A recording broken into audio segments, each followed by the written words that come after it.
அதே மாதிரி திருச்செங்கோட்டினுடைய மழை பெஞ்சா தண்ணி இந்த பஸ் ஸ்டாண்ட் பக்கத்தில் எங்கெங்கே தண்ணி நிற்கும்னு எனக்கு தெரியும். சரி, இந்த தண்ணியெல்லாம் நம்ம போயாகணும். அதுக்கான வழிகளை சில வழிகளை நான் பண்ணியிருக்கேன்.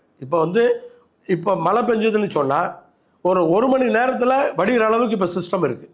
முதல்ல அப்படி அல்ல. இப்போ என்ன பண்ணியிருக்கோம், தெப்பக்குளத்துக்கும் அறிவுசார் மையத்துக்கு இடையில ஒரு பெரிய ட்ரைனேஜ் போட்டிருக்கோம்.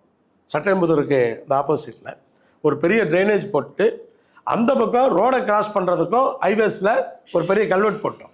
ஏன்னா அந்த பள்ளிப்பாளையம் ரோடு கொஞ்ச நாள் பிளாக் பண்ணியிருந்தாங்க, பார்த்துருப்பீங்க. அப்போ தான் அதை பண்ணோம். ஸோ அதை பண்ணியாச்சு.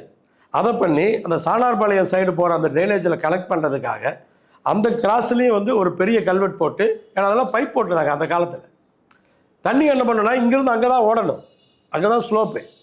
அங்கே ஓடுறப்ப என்ன ஆகிக்குது, அங்கே போய் பைப்பில் போய் நின்றுக்குது. அந்த பைப்பில் எவ்வளோ தண்ணி போகுமோ அவ்வளோதான் போகும்.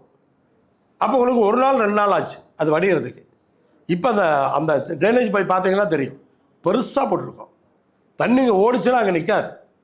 அதனால தான் உங்களுக்கு 1 மணி நேரம் 1.5 மணி நேரத்தில் தண்ணி வந்தாலும் அது வடிஞ்சிடுது. மொத்தமாக வடிக்கணும்னா இங்கெல்லாம் கொஞ்சம் வேலை இருக்குது.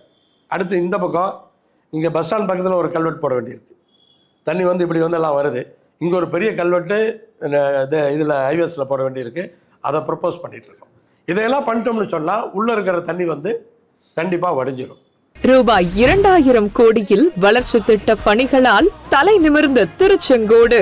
மண்ணின் மைந்தன் ER ஈஸ்வரன் அவர்களுக்கு உதயசூரியன் சின்னத்தில் மீண்டும் வாக்களிப்பீர்.